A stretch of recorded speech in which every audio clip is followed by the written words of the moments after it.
let me bring in the Zoom. Here we go. Okay, here we go. Well, good morning, good evening, what to do? How are you? Hootie hoo. Happy Friday too. I am the sound of money in your ear, doll Avant. That's D-O-double-L. I'm often imitated, never duplicated. They call me the $1 billion babe, aka the pitch queen, aka the people's coach, aka Coach Dollar Bill. And you are in the dollhouse. This is the home of the OGs. Over here, we're getting off the financial grid because we can. We've been going 100 days straight. I will celebrate each one of y'all as y'all come in because y'all did it 100 days. Shout out to y'all. Shout out to y'all. Okay. So come on in, come on in. What y'all got to say? We're supposed to be doing a little vibe on Fridays. What's going on? How y'all feeling? What's on your mind? What are the things? What did you do with all that information last night? And what are you gonna do going forward? I'm not disappearing, but I've been asked to take a break. We're gonna see. I'm gonna come on here tomorrow and then I'll we'll probably be on, like, let's call it spring break next week. And then we'll see what the future holds, okay? Um, but what's up with y'all? How y'all feeling? I always say, can you feel a brand new day? Can you feel a brand new day? Hey. I just feel refreshed. Come on, refreshed. Mm-hmm. That's what I'm talking about. I can, the challenges have been met, in terms of being able to challenge myself. I've always have liked challenges, and this whole experience has pushed me to be able to be okay with where I am. Like you say, comfortable in this space. Yeah. And so that's what I have gotten from it, being comfortable in this space of entrepreneurship and really knowing all of the whys and the things that we do. So to say it just in a short way, that I'm comfortable being in this space and finding my way back home to myself. Finding your way back home to yourself. This is poetic. I love it. And that I could be a small part of this. It's just an honor. I'm gonna get to hug your neck tomorrow, won't it? Tomorrow night. Yeah, absolutely. Oh, good. Y'all come on out to the event tomorrow. I'm gonna put the link in the thing. I know both of you guys already have it, but I'll put it for my streaming family. Anybody else before I get started? Tracy, what you got? Wait a minute. What you got going on? I am outside. I just finished taking my medicine. This is my daily dose, like my daily mental health dose pill, to be outside talking to humans. And it seems to be like a Henry County day, because everywhere I go, it's like Henry County administration. So it feels good to be outside. And one thing I'm learning in this 100 days, one, I have a lot of work to do, like not knowing what you need to do and actually having the courage to do it doesn't all come at one time, even when the stakes are high.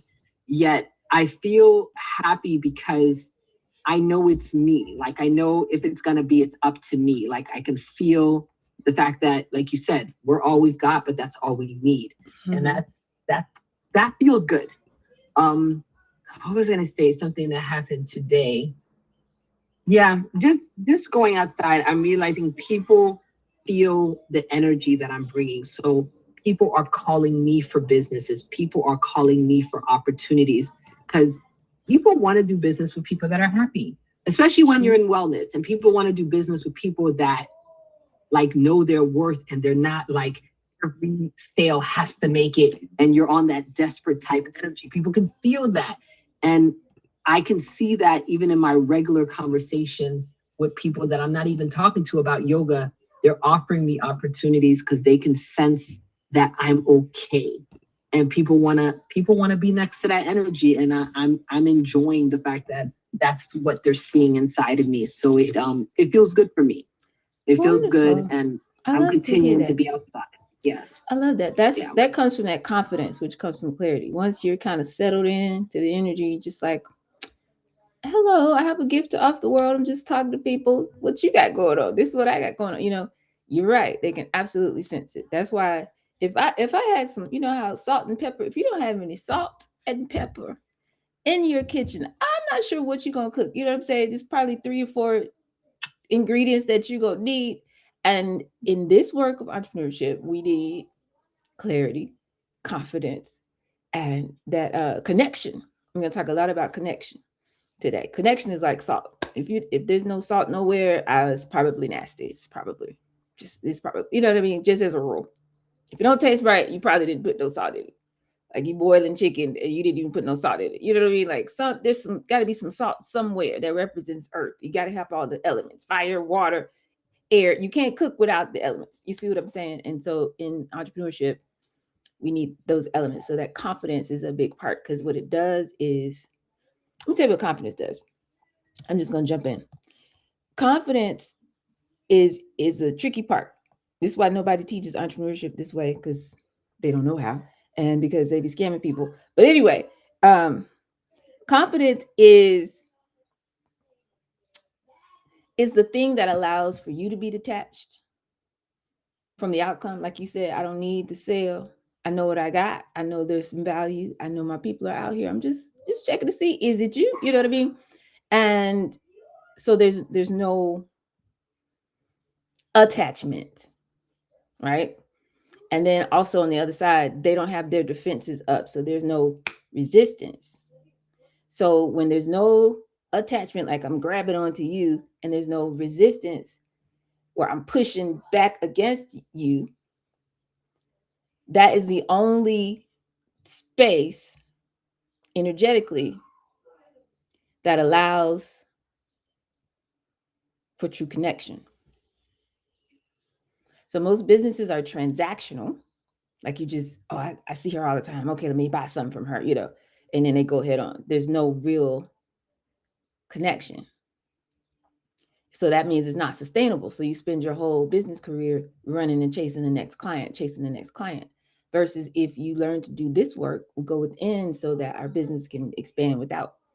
You get to the point where it compounds and builds on itself. It does something that it takes on a life of its own. That's why they call it a legal entity. That's why they call it a startup, because it's supposed to be an engine. It's supposed to keep going. You don't have to get in the hood of your car and like fire the pistons and make all the parts go. It goes. You turn it on, it goes. It's a self-sustaining system. That's what a business is supposed to be. And connection is the only thing that allows for that. But you can't have true connection, not the fake kind. Like, I need something from you, or fine, I'll pay you today, but then I'm gonna disappear. Confidence is what allows you to have creates the conditions, the environment where true connection can occur, the kind that creates self-sustaining businesses. So that's a really powerful shift, that you're able to walk in this confidence and not be concerned, because the less attached you are to the outcome, the more people will be drawn to you. And I know that you're noticing that and seeing that. And mm-hmm. Like, having confidence is different than arrogance, because it's like, I'm not having confidence in myself. I'm actually having confidence in my system.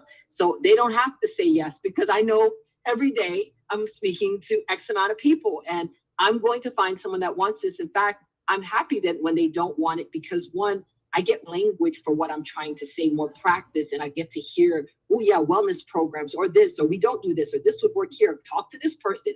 Even in their no's, there's pointing me in directions of yeses. And I get to just build upon the system. And that's the confidence that I have.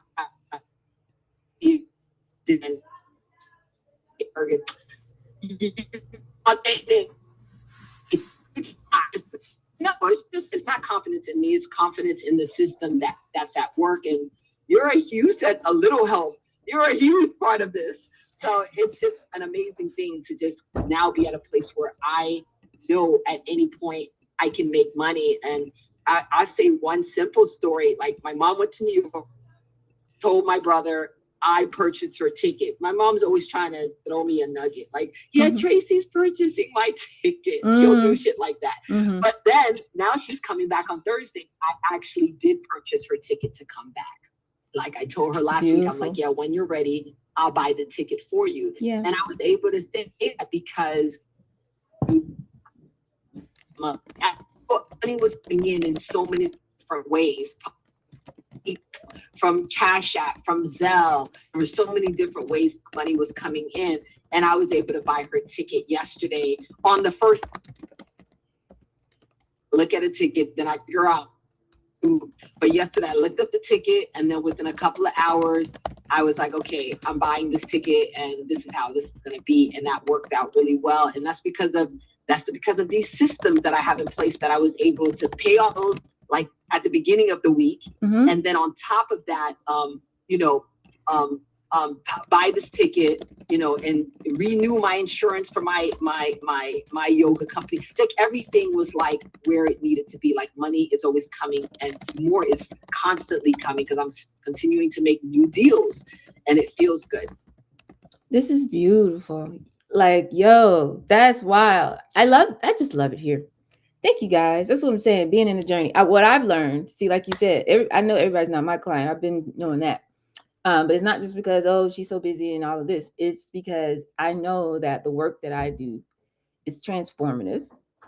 And you guys are attesting to that. But I also know that it's not something you could just jump in, come to class one good time, and then I don't see you for 3 months. And then you listen to a little audio on WhatsApp, then you dap me up at the event, and then you go head on. Like, it's a total immersion. And I'm finding ways to get better at how to teach it in different formats so people can access it as they need it. But once it clicks, like, and you're attested to that. So like I said, I really do feel like I'm a small part. Like I feel like I'm just like, like I feel like I'm just like the water hose, the fire hose.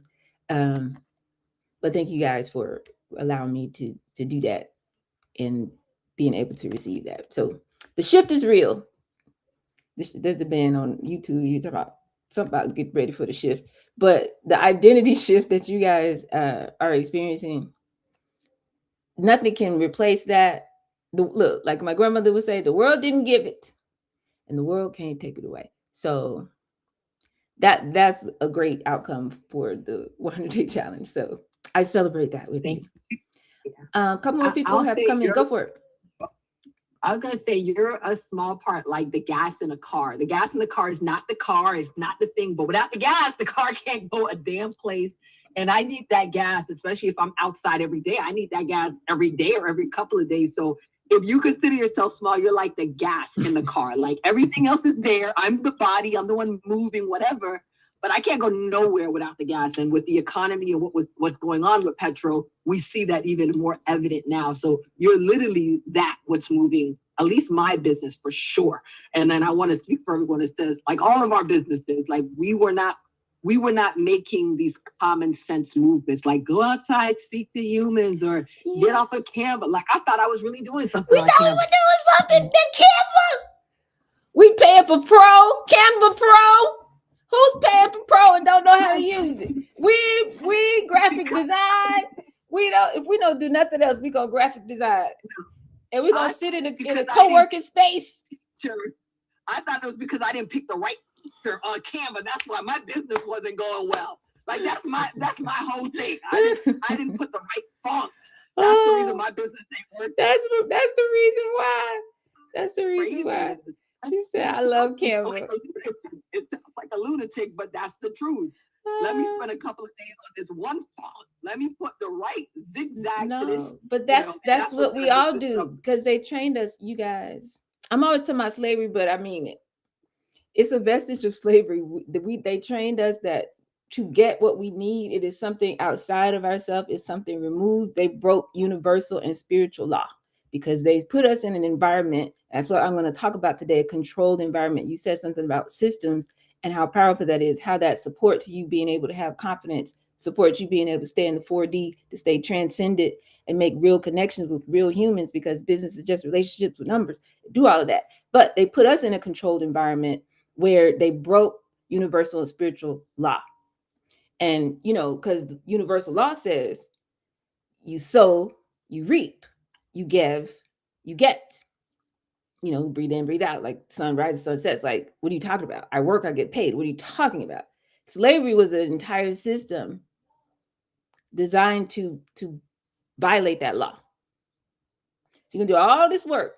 You're gonna take all your intellectual capital, all your land, you're gonna take all your energy, all your time, energy, effort, focus, attention, all of it.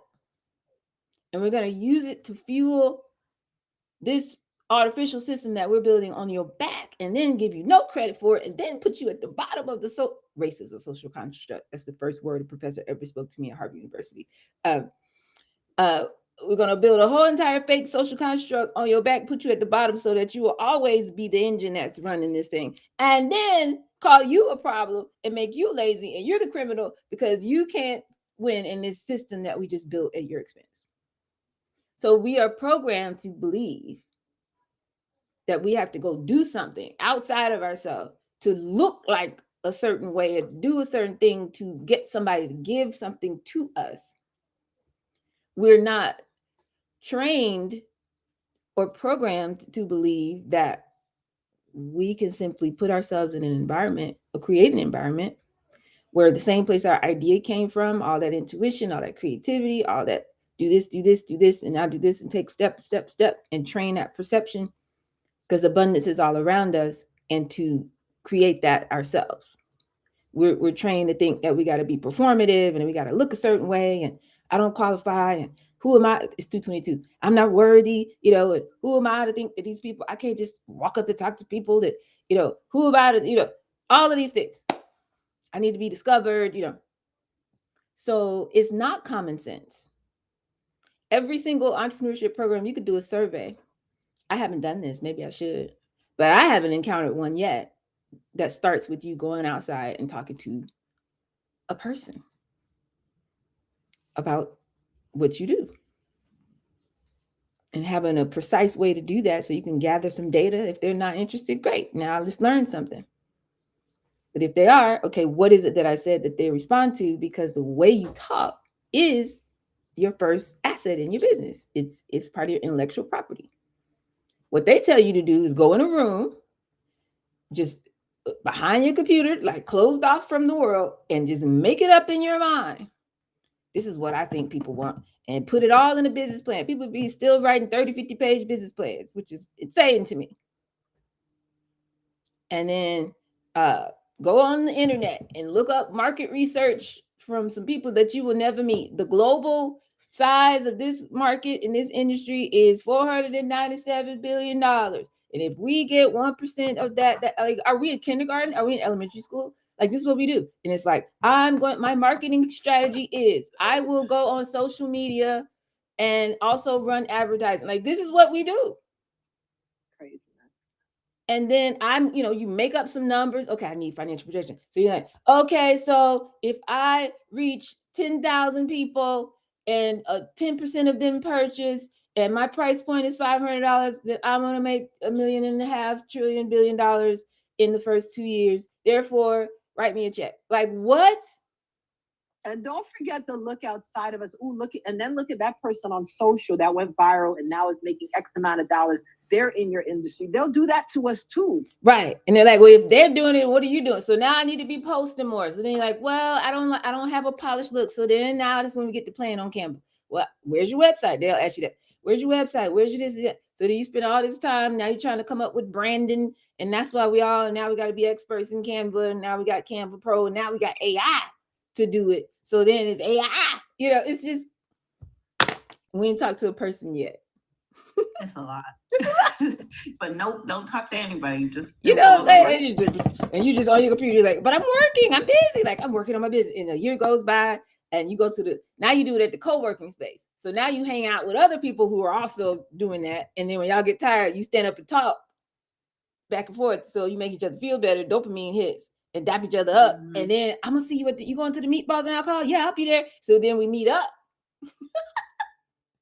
And this goes on and on and on. Then we go to class. Yes.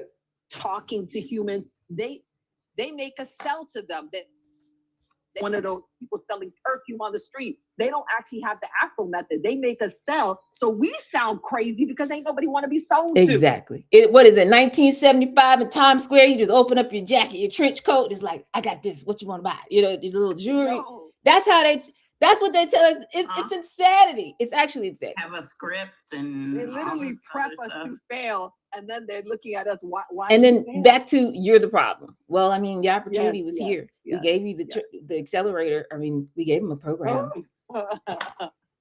It's so whack. So anyway, I said all that to say it's not common sense to go within. to trust your instincts and follow intuition, to train your intuition and get this data back from people and tweak it and do it again. It's actually not. So, well, Doc, I want to say something too. Yes. Intuition is so damn powerful. Intuition, first of all, intuition is God. So I tell people follow your GPS, that God-proven system, which is your intuition. But your intuition even knows when you're not going to follow it. And it has even prepped for that, which is even more powerful when you think about intuition. So yesterday, I went to go warm up some patient patties in the oven. And something said, put it on 250 because you're going to be in the room meditating. I don't want it to burn. So I'm just going to put it on 250. But it's not a normal temperature. Normally, I put it on 350 and I knew I had to get going. So I put it on 275. I did my warm up stretches before the meditation. And then something told me, Tracy, go back and put it on 250. Your intuition already told you that. So I went back in the kitchen. Do you know, in 10 minutes, something miswired with the oven, and there was like smoke everywhere. The thing done burnt. And that was after 10 minutes. But let me tell you this, dog. Had I had already put it on 250, I would have never gone back to check it. It was because I didn't put it on 250 to begin with. I went back to do it. And I'm saying my intuition, No, go ahead. My intuition even knew that I wasn't going to follow what I was going to do. And it actually pre-paved the way for me to still be on point with the blessing I needed, which was to catch that smoke alarm before it went off and before more got burned. Yep. So it was an amazing thing to even understand that intuition is like Judas with Jesus, where he's like, listen, at the Last Supper, hey, nigga, go do what you got to do. Oh, okay, Last Supper, nigga, go do what you got to do. You know what you got to do. And he had to do it because the prophecy had to be filled. So Judith wasn't in the wrong. He was helping with what intuitively. See, you didn't went all the way left, but I love a good conversation about intuition. That part is absolutely correct. I love it. Yeah. Intuition is like, okay, your inner world is the outer world is a reflection of your inner world. The earth don't need you to figure out how it's going to, the sun doesn't need you to figure out how it's going to rise and set every day, right? Like it's just going to do what it do. And it would be silly for you to like spend all your energy and time trying to figure out like, oh my God, what if the sun don't rise in the morning? Like what then what we going to do? You know what I mean? Like that sounds crazy, but that's what we do every day when it comes to abundance, having our needs met, like being okay. And I'm not saying it's easy because again, we're out here in a capitalistic society that wasn't built for us, it was built on us. But I'm saying this is what the training is about. Instead of being nervous, like, I don't know what I'm going to do. You have a system. The intuition is going to kick. It's going to do what it do. It's like I say, the roadmap be mapping. Intuition is going to, the sun is going to rise and your intuition is going to tell you what, hey, I need you over here right now. Now, whether you choose to listen or not, it's totally up to you, right? But that's some reassurance that we can have. You don't have to be nervous, like, oh, I don't know what's going to happen. Like, it's okay. You got an internal GPS. So I totally agree with that. And that's funny that you're talking about that, Tracy, because that happened to me this morning. It was something like I went to do something and then I was like, you know what, I could do this tomorrow or I could do this later. It's not an important thing. It was basically I was picking up some the alcohol for tomorrow. I was like, let me go ahead. I'm right here. Let me do it right now, even though I had not planned to stop. But also this particular alcohol, sometimes it gets sold out because it went viral on TikTok or something. And a lot of places don't have it. So I was stopping myself or telling myself that I didn't need to do it, even though my intuition was telling me to go ahead and just get it out of the way now. They ended up having a sale on what I was looking for. And I don't know, something just told me that it wasn't going to be there tomorrow. Damn, that's deep. So I was like, you know what, let me just get these packs right now and, I'll do the food tomorrow and split it up. But yeah, just I don't want to say little, but things like that, I feel like that's the thing. I'm paying attention to more. Yes, exactly. Little. Like it feels small. They just add up and it just, that's the thing. It's all little. Yeah. Yeah. But It's then, little yeah, until it's as you until keep it's doing not. it, But that's what I mean. Yeah, in God's eye, it's like the faith of a mustard seed. It's all little. All he wants is our obedience. And it's all little until it all just becomes like you see the whole picture. Like, oh, shoot, that's why I needed to put this piece here. Yeah, I was just like, stop fighting yourself and just do it. Like you already said, you need to do this, so go do it. Yep.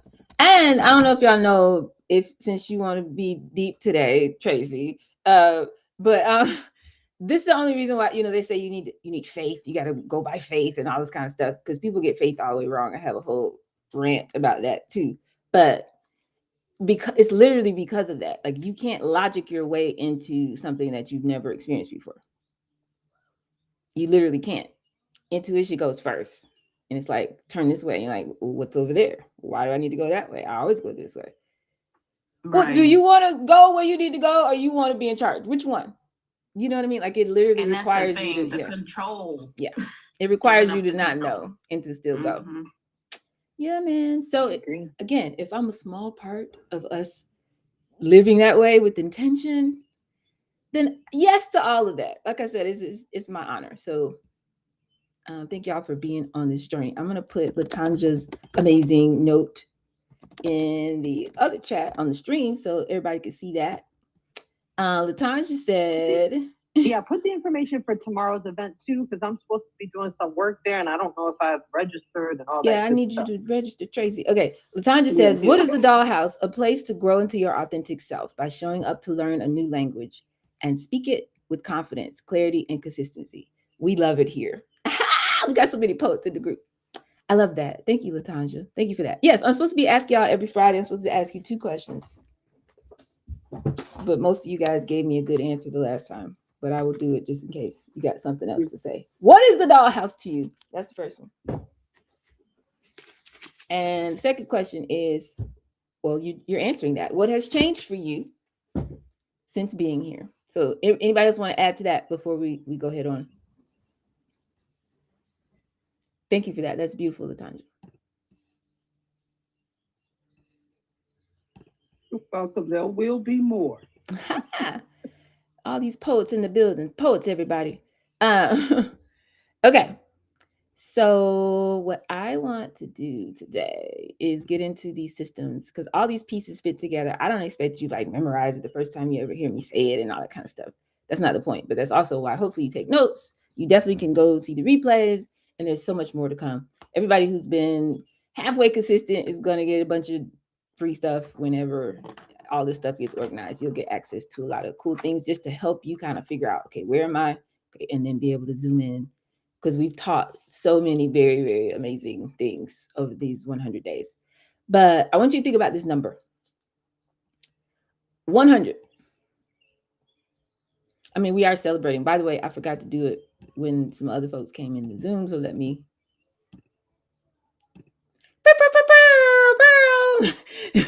You made it to 100 days, y'all. Shout out to y'all.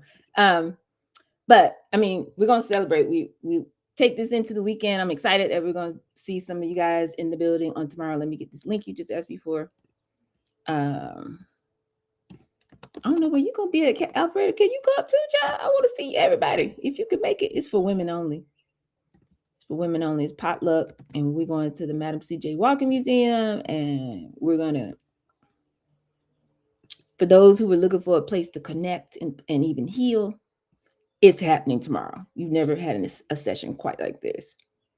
Okay, put it in the chat. That's what you asked for. There it is. Put it in the chat over here in the stream. If y'all want to join me, come on through. If you're not a woman, don't come, because it's not for you. You'll be stopped at the door. Anyway, think about that number, 100. 100 consecutive days. And if you came in and out, or you had to watch replays, or but you've been tapped in for 100 days. Think about what was happening in your life. I don't know if you remember January 1st of this year. What were you doing? What was going on in your life in January? Some of us I think, are we still doing this? Do people still like spend all the money in the holidays, and then Rent is always late in January. I don't know. Did we have conversations with our partners and people that we trusted, again talking about, oh, we're gonna be fine? You telling them we're close, we almost there, I almost got my money, I almost got my contract, and they're trying to hold on and believe in you, but they done fell out with you by now. Some of us maybe had a fear back then that received, Latanja, thank you. A fear that we couldn't even name at the time. Maybe we figured out somewhere in the early days of the challenge that you are the problem. It's like, wait, I need to deal with me, which is very uncomfortable, mind you. I know that I'm a mirror. I just get up here and you have to face you. It's not about your business. Not, I need an investor. I need, somebody to believe in me. No, you got to deal with you. But you showed up anyway. And you did it again the next day. And you did it again. And 100, 99 times after that. And I need you to know how rare that is. Like, not rare, like there's very few in the world. But I mean that too. But it's like nobody does that, basically, is what I'm saying. This level of consistency is what separates people who actually get their business to make money versus people who stay stuck in the same place, dapping each other up in the same co-working spaces. And then this one is hot for a couple of years, so we meet over there and then we drift to the next one, because that's what happens. And you see the same people in the same meetings, in the same rooms, especially in Atlanta. Ain't nobody making nobody. But 10, 27 years have gone by. Like this, we cannot normalize this. So showing up and having this level of consistency, and that was a lot. I didn't really understand everything she said, but I'm coming back again. But the people who don't have that consistency, they keep looking for the shiny object, the thing that's going to make it hit. So they go to more conferences, they buy more courses, they buy more webinars, or they go to more, buy more books or whatever, and they keep spiraling down. Wake up at 10, by 10, 11 o'clock in the morning, they're already in anxiety, looking for a way to escape that because their bank account is not matching their brilliance. And now, oh my God, they're already worried about next month's rent, and they just got this one paid with the late fee yesterday, 2 days ago.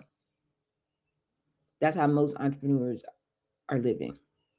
But you didn't follow that same path. You started showing up over here. So you're not, whether you believe it or not, you're not the same person anymore. A lot of you have already attested to that. So you didn't just finish 100 days. You became the next highest version of somebody, the version of you who shows up, who leans in, who does the work. Because I know y'all are doing it because you're coming back and telling me what happened when you did it. So that's applied knowledge, which is wisdom. It's not just head knowledge. It's not something I wrote in a notebook, but I'm applying this as experiential knowledge. Nobody can take that from you. What you learned by going, I was nervous and I did it anyway. I didn't know what to say, but I did remember what Dahl said. So now I knew enough of what to say. So I just said that. And oh my God. And now you find your own voice and your own style in that, right? So it gives you something to lean up against as you build the version of yourself, right? So you are showing up, you're doing the work, and you're building this life for yourself. So that's what this celebration is of 100 days. And I will be here tomorrow at 2 o'clock. I just said it, but y'all weren't here. I'll be here tomorrow, possibly Sunday, because we're going to plan our week. But we are taking next week off. It'll be spring break Monday through Friday of next week. Just so you know, I won't be going live at 2 o'clock. My family told me to take a break. My fiance did. So I'm going to take a break. So, but anyway, we'll be here tomorrow in preparation for tomorrow night. And maybe I'll do an elephant diet session on Sunday. That might be a regular thing I could do on Sundays where people could come and we could plan our weeks and stuff like that. But anyway, let me know if y'all want to do that. So you become another version of yourself. I'm proud of you. You should be proud of you too. But I'm not going to give you a certificate or anything. You know what I'm saying? Because what you need to walk away from this experience with, again, if you never see me again, is not a stamp like, I finished Dahl's course. Like, no. I want you to walk away from this with a roadmap. Exactly where you are in your business right now, and the steps that you need to take, the specific moves, the playbook that I've been teaching you, things that you can do. Once I get this done, then I can implement this, and so forth and so on. Okay. So when I say I speak from the seat of the ancestors, I said it yesterday, probably gonna say it every time now. When I say I'm sharing with you secret, sacred knowledge that I learned from being in the right rooms and all this stuff, when things are, quote, secret, they're not secret in the sense that it's supposed to be hidden and you're not supposed to have access to it. I'm not talking about the kind that people intentionally hide and make a secret. I'm not talking about them. I'm talking about just knowledge that exists in the world. Like abundance is your birthright, but you don't know how to tap into it. Only a few people know that. It's a secret. It's not so it can be hidden from you. It's because it's hidden because most people don't do the work that's required to be able to see it. It's not impossible work. It's just, it requires something of you that most people are not willing to do. Being consistent when it's not glamorous, when it's not cool, when I'm looking at you and I don't see anything changing. You know, all of the family members that don't support, they're just looking for, they watch too much TV. That's what my mama would say. They're looking for, oh, well, if you got the deal, then where's the Lambo at? You know, if you got a business that you should be able to buy a house and do this and do that. And it doesn't work like that. Trees grow down before they grow up. Depending on the type of tree it is, most trees, if you see an image of the root system, it matches or is bigger than, wider than the length or the width of the branches that you see above the ground. So all of that part, when it's going, you know, when the baby's in the womb type energy, they can't see nothing happening. And so most people don't want to commit to that part. That's where you're training your perception so you can recognize patterns, so you can have enough data to show up with some consistency. Because you know, now I know when I show up like this, I get this outcome. And then people start resonating with what you're saying. And then you have a system that gives those people that resonate with what you're saying to keep coming, more people like that. You take them all the way through to an offer, so there's clarity all the way through, so you don't lose them. They're excited, but then you give them an offer that's too vague and they don't know what you're talking about. And so they bounce off. Like you get them all the way through there, and now you're getting customers. Now we know why they became customers, and they know why, so they can go tell somebody else, and you can go repeat it and bring somebody else. Do you see what I'm saying? It's a system that you end up building when you commit to this uncomfortable part first. It's not forever. It's not forever. You'll know when it's working. You'll breathe differently. There'll be a lightness. You know, you won't be stressing and struggling. And that identity shift comes first before the money in the bank account and being able to hire somebody. Although for some of what we do, we're gonna need some AI agents to do all of that. Because it's not 2023, y'all. We we can get a lot of the stuff done in our business with AI once we set it up properly. So shout out to Claire. Oh, you just got here, so I gotta do this. Pew pew pew. You made it to the 100 of the 100-day challenge. Okay. So we can be curious. We can say we want to, learn about business and we want to grow. We want to do this and do that. But curiosity without character leads nowhere. And then book knowledge, head knowledge, all these cool things you hear me saying in the teaching, and you take notes on it without doing the inner development, it turns into distortion. You get static. It's just, and then you start feeling overwhelmed. It's like, okay, I know, okay, I got to do this. I need to do this. Okay, I got so much. Okay, I don't know where to begin. When you start feeling like that, it's because you got a lot of head knowledge and you're not applying. You're not doing the daily application of what you know to do. The next thing, do the next thing, do the next thing. Okay, so the gateway to breaking free from all that, the gateway to being able to access abundance is that discipline to just train your perception. Okay, intuition is telling me this is what I'm doing. Okay, I'm staying. You have to have a controlled environment. You can't be one day I'm in the dollhouse and then 4 months I'm somewhere and then I jump back in and that was good. I ain't never heard that one before. Write that down. Gems, jewels, bars, and then you leave and you didn't apply anything. And then 3 weeks go by and then you just come to the fellowship and have the food. It's gonna be good food. I know y'all gonna bring some good food tomorrow. And do all of that, and then you leave, and then life was life and child, and then you got with the man, and then 6 months went by, and then you came back. It has to be controlled. A baby cannot grow. How do you think the babies get here? There's a controlled environment. So that's what the 100-day challenge is. And y'all just gave me 100 days, which is amazing. So you're actually doing the work that is required to access abundance because it's already here now. It's like, why can't I experience it? Because you have to create a controlled environment to transition from the version of yourself you were experiencing to the other one. A pattern of activities that were happening that created the life where you didn't have enough. Now you got to create some new patterns in the energetic field, so you'll see the life where you have more than enough. The house you be driving by, you're like, oh man, that's my.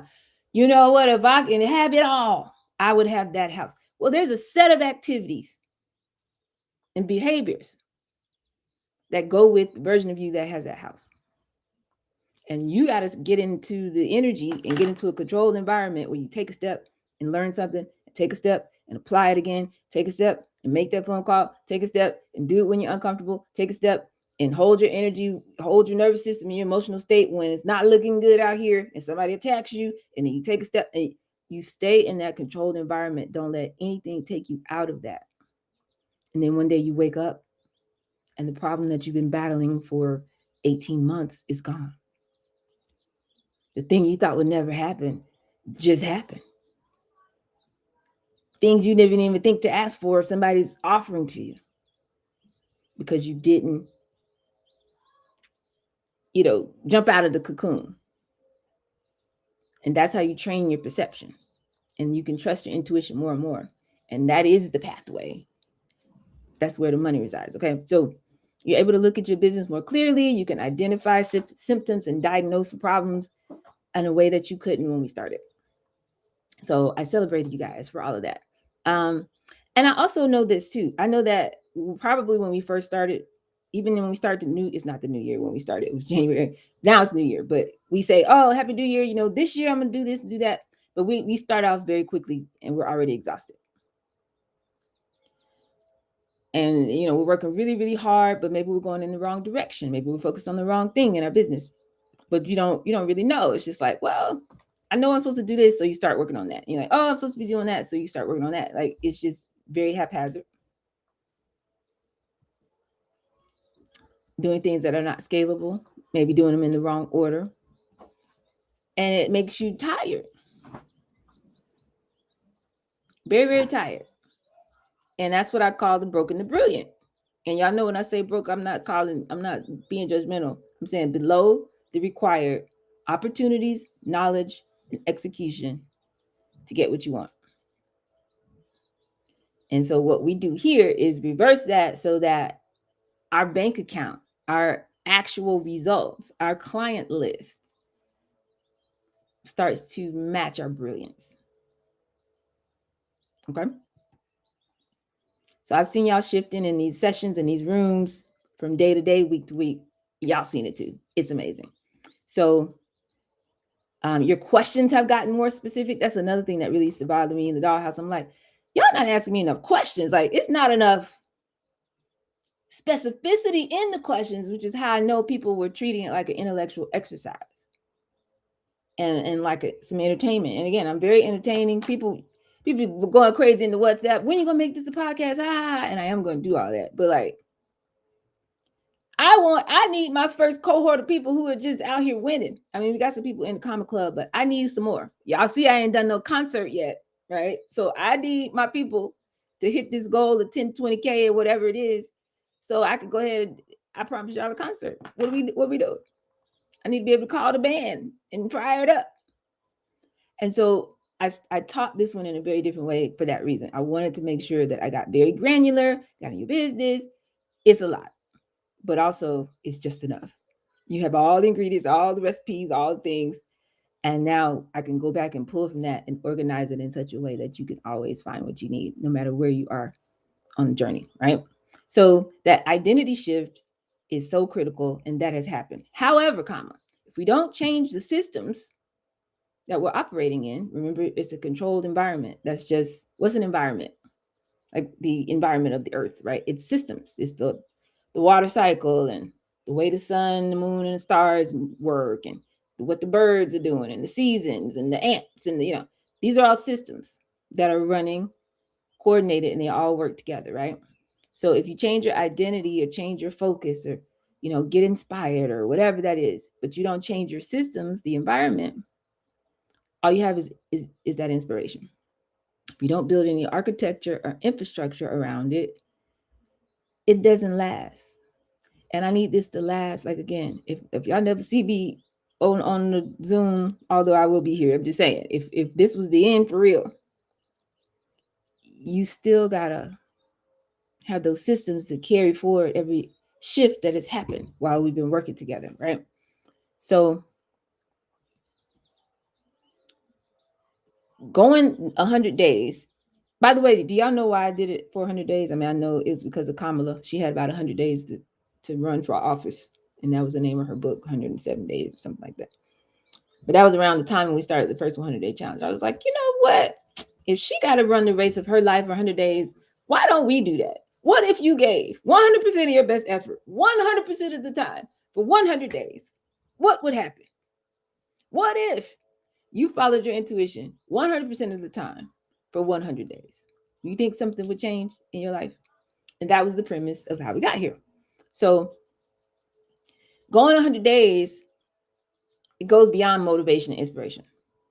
The people who were doing it because they were motivated and inspired have gone. We don't see them in here anymore, or that often. Come on, backup singer. You build new habits by 90 days. Now, you know what's interesting? Studies have shown habits, you know how some people say 21 days, some people say 90 days, some people say 66 days. The biggest number I've seen is 280 something days. The reality is, the answer is, it depends. It depends on the complexity of the habit and how well ingrained the old habit was. That is what determines how long it takes to break a habit. So what I know for sure is that our brains have been wired to think that we need something. We need help. We need an investor. We need somebody to listen to us. We need somebody to come in and run our company. We need a grant. We need, somebody to discover us. We need something external to ourselves to have permission to have a business that's flourishing. They tell us all the time, it's not what you know, it's who you know. Boss.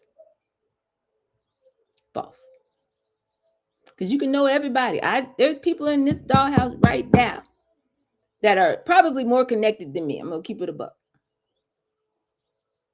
And don't have a stable place to lay their head.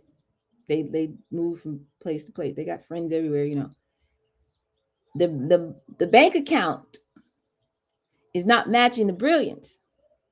It has nothing to do. They say it's not what you know, it's who you know. No. The truth is, it's what you know about who you know that's going to determine your outcomes. What do I mean by that? The way that I teach you the roadmap in this 5-star system, I say go out and talk to humans, not just so you can get your name out there and a bunch of people know who you are. No, so that we can get to this point where we're making what? A connection, not an attachment. Oh, I need this customer. I need this client. Oh, I'll just offer them anything. Well, I'll do everything for this little price. I just need this money so I can pay this rent this month. So anything they ask me to do, I'm going to say yes until they can give me some money so I can pay my bill. That's an attachment. When you make a connection based on you understand their problem and they understand your value, that's when the business starts to take on a life of its own. So being able to make a connection with people allows you to transcend and stay tapped in.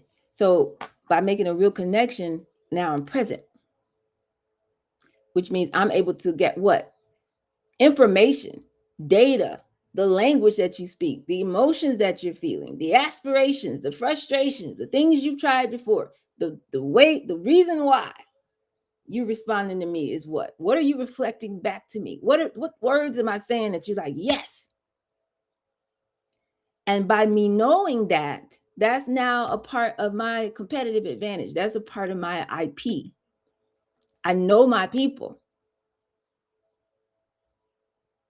And what I know about my people is going to allow me to now make strategic decisions. It's going to train my perception. It's going to channel my creative energy and my intuition, and I'll make better decisions. This has higher likelihood of being successful because I know my people. It takes the risk out of your business. It makes it a no-brainer for people to want to work with you and partner with you and invest in you because you have a track record of success, because you have good data about your people and what motivates them and what they really want. Because nobody woke up today saying, I want some shea butter. They woke up today saying, man, my feet are ashy and I've tried everything and it's just not working. Is it just me? Like, what do I need to do differently? And you come and meet them there. And you say, ashy feet is not your fault. As soon as you left the pedicure, your feet were looking crazy again. It's not your fault. You know what I mean? It's the shoes, whatever you're selling. You meet them where they're at. And then they'll follow you wherever you're going. So what you know about who you know is your competitive advantage when you're building a business. And those people who take that information into account, which is why we have a CRM, so we have a record of it, because we're not going to remember everything, and build their business accordingly and feed those patterns and feed those conversations and feed those transcripts and feed those audio and the memos and all the notes into your GPT of choice. And let that inform how you're showing up on social, inform how you speak. You don't just keep doing what you did when you made it up 6 months ago. It should be elevated now. What you know about who you know will make you wealthy. What you know about who you know, that's how you know how to talk to this person. Okay, I'm going to go ask this person. There's an exercise that y'all can do, maybe start next week. Maybe do this on spring break. Okay, here's our spring break challenge. I'll put it in the doghouse. At least once next week, maybe every day next week. If you're on LinkedIn, or if you have access, to people that you met in the past or whatever, I want you to take one big swing every day next week. In addition to your 5 to 10, however many people that you are reaching out to and talking to, like you do every day, I want you to send a DM on LinkedIn or an email. What do I put in the email, dog? Just better call, dog. The same 5-star pitch, the same 5-star website, the same 5-star one-pager. That information should be in there. We talked about it. But somebody that you would think, oh my God, they would never work with me. They're out of my league. I don't even qualify to talk to them yet. Send them a note. Somebody you've been watching their page on whatever. You would love to collab with them or whatever. Send them a note. Take a big swing. Being able to do that, it stretches you, right? It stretches you. But you're not relying on that. I just want you to get better, 1% better. Do something you didn't do the day before. Go somewhere you wouldn't have gone 2 weeks ago. Call somebody you normally wouldn't call. Continue to reach for expansion. Reset identity. We've done that because you guys just testified to that. Now we need to seek expansion. And so I'm going to help you today for the rest of my little time here. It's only 27 minutes left. Think differently about these systems and how we're building and putting together so you can make sure that you keep your environment controlled. Because when you run an experiment, you have to have what? Controls. If you don't have controls, you can't prove your hypothesis to be true or false. Because every time the conditions were different. That's why we use the elephant diet, y'all. It's so that, okay, this is how my day is flowing. Boom, boom, boom, boom, boom, boom, boom, boom, boom. It's a control. So that we can test, what are we testing this week? We're testing our 5-star pitch. Well, next week, we're testing our website. We're testing our free offer. But everything else has to be controlled. You can't wake up and, oh my God, and you fight. I told you to leave these ninjas alone. You going through it in the household, and then 2 weeks later, oh man, I'm not gonna make my quota this month. Like, because you don't have a controlled environment. Okay, so this is what happens when you change that, though. When you start being very intentional about creating a controlled environment for yourself, things get different. Things get different. Okay, so let's talk about it. I'm going back to physics now. It's my favorite thing, and I should be able to get done in time. This happened pretty recently. You know how they do these news stories. Everybody talking about they went to the moon, and they dissed Trump. Did y'all see that? Whatever. They're floating in the thing. Whatever. You know how they be in the little spaceship and they floating. And it was some AI glitches on that video, but we're not going to talk about that. And then, you know, the president calls on the phone. Okay. And so they're, you know, they can hear him on the speaker and the thing, and the 4 astronauts. And he just talking. This is a glorious day for the United States as you guys are doing this and that. And, you know, congratulations on we're winners or whatever he said. And do you know they sat there?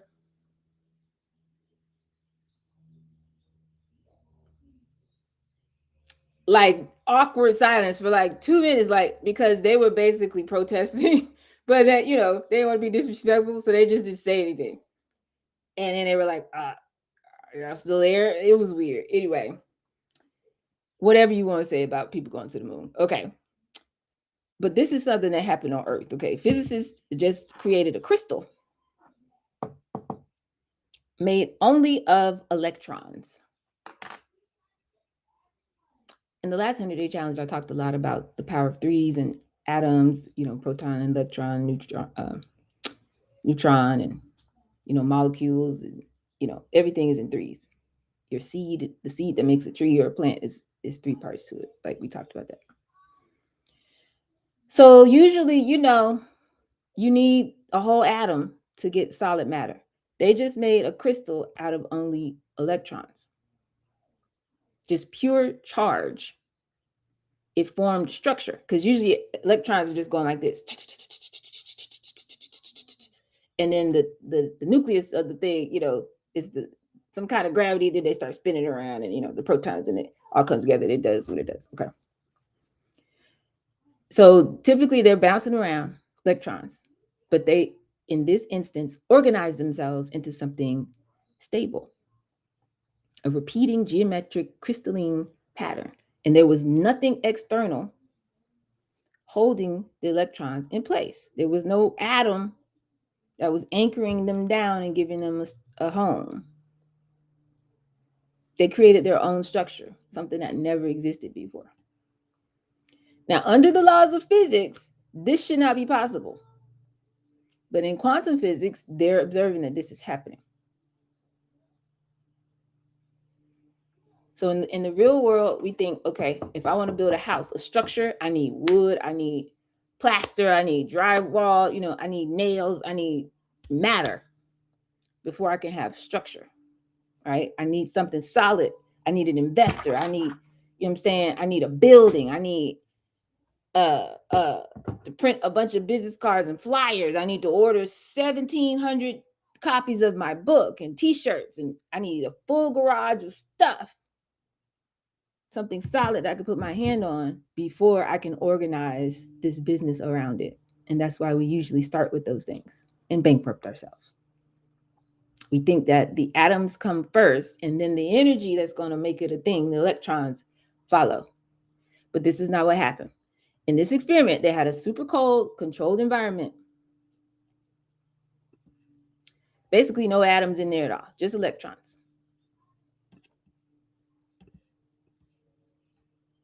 And then the electrons, instead of scattering in this super cold, controlled environment, instead of scattering, they started finding each other, the electrons. They started responding to the forces that were moving between them, the push and the pull of their own charges, and arranged themselves into a pattern where they could all exist together without pushing each other into chaos. and bouncing off again. They just all held the energy.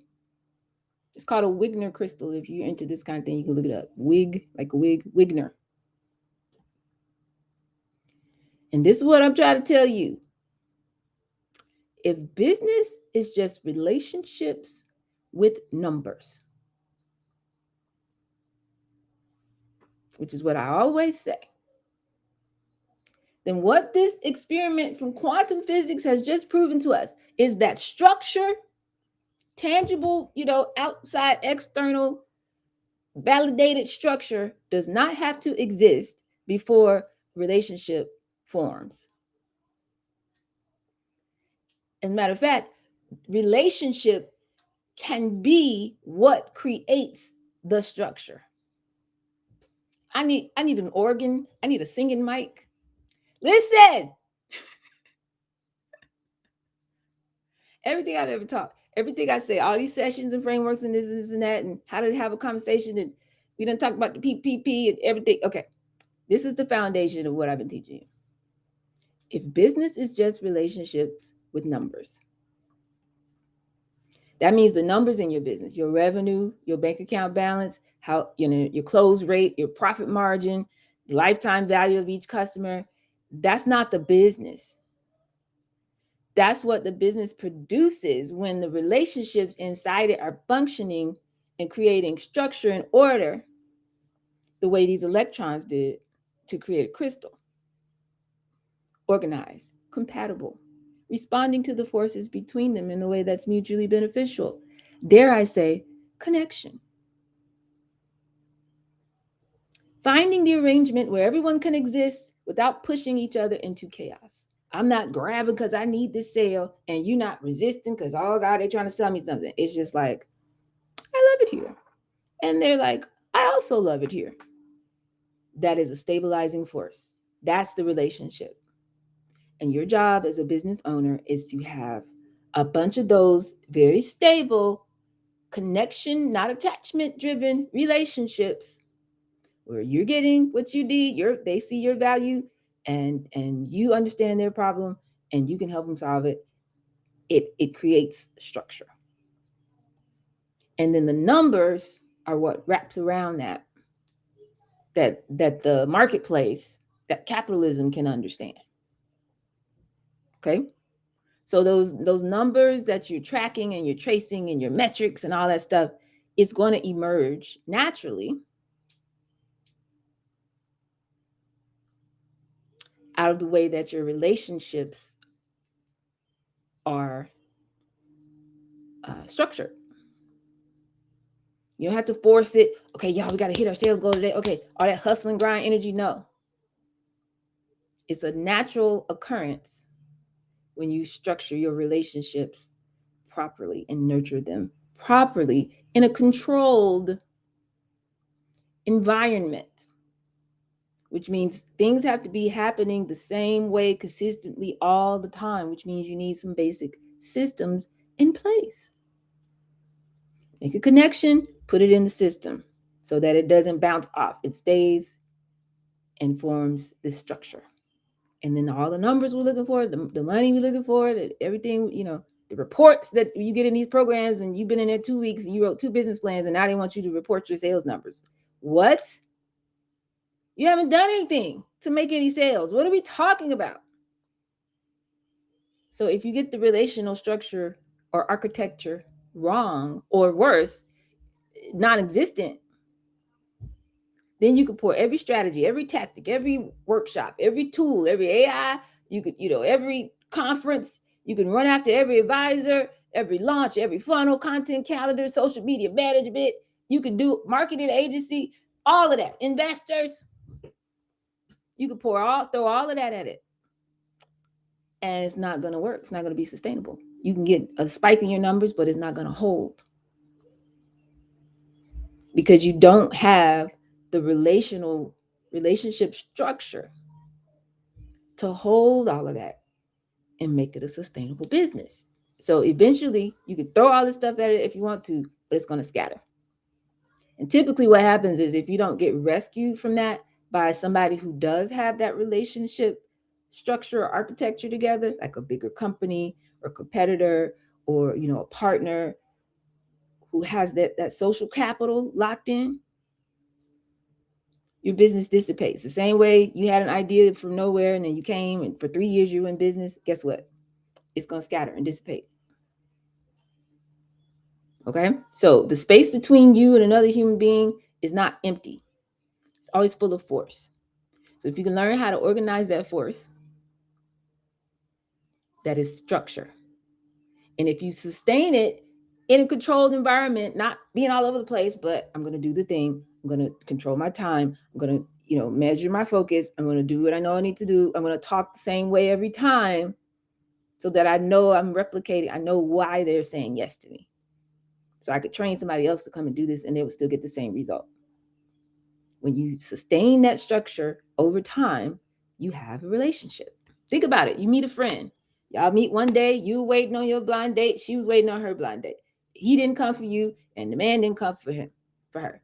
And y'all just sitting at the bar. And you like, girl, you got to sit up too. And she like, yep. And then you like, well, we might as well eat. This food look good. Yeah, it sure do.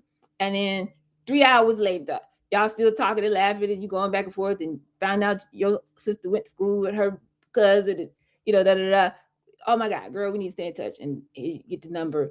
That was amazing. Now, if you never talk to this woman again, nobody called nobody hung out with nobody after that, it was not sustained, guess what it's going to do? You had a connection, and guess what it's going to do? Dissipate. However, if you keep showing up and did you make it home, girl? You were looking kind of crazy in that Uber. Yeah, I just got here. You good? Yeah, I'm good. And then 2 days later, you go into an event. Let me see if she want to go. Girl, what you doing? Nothing. Well, come on. Okay. And she pull up on you, and then she meet your friends. And they're like, oh my God, we love her. And then y'all all go to lunch. You know what I'm saying? And then you do that day after week, after month, after year. You sustained the energy, the cadence, the showing up, the discipline of showing up, doing it again, creates structure. And then when you systematize it, I mean, that's your friend, that's your best friend. But in business, that is the actual business. Do you understand what I'm saying? So let me know if you got questions, because I know I got deep. I love this part when I can talk about physics. This is my favorite part, because it's literally the physics of money. Like, this is how it works. Like, we don't have to be like, oh, I don't know what I'm gonna do with some money. Go talk to some people and build a relationship, and then put it in a controlled environment so you can sustain it. That's what you do. Well, how do I talk to humans? The whole 5-star system, the Afro method, like, I've answered all your questions. The matter is, which part do we need to apply? Which part do we not understand? Which part do we need to work through until it's not vague? And how do you know when it's clear enough and specific enough? Because people can repeat it back to you. They get it immediately. They want to take an action, and they want to go tell somebody else. And it should be like chasing you down to pay you also. I want you to know that. So the reason why when I say business is just relationships with numbers, that doesn't necessarily land the way it needs to land, but you already got what I'm saying, because I just explained it from a physics standpoint. But the reason why most people are like, yeah, that sounds cool, never heard it said that way, and then they go head on, is because they think about relationships as an emotional experience. They describe their relationships in terms of feelings, whether it works or it doesn't work. Chemistry, they talk about communication a lot. If this person is the one, all of that. If the love is there, or after the love is gone, they're thinking about all these emotional experiences. And so they try to manage it emotionally. If something goes wrong in a relationship, like a romantic relationship, you're trying to feel more, communicate more, try harder, put in more effort, do all this and that. It might work, but it might not. But what if, instead of thinking of relationships as an emotional experience, you were able to consider this? Relationships are systems. Like, underneath the emotional experience, there's a system operating. There's a set of standards that you're meeting and that person is meeting. And if they're not meeting or communicating, if my operating system is not communicating with yours, we get conflict. There's certain properties, components. There's an architecture. If you know anything about computer science, operating systems have all these things.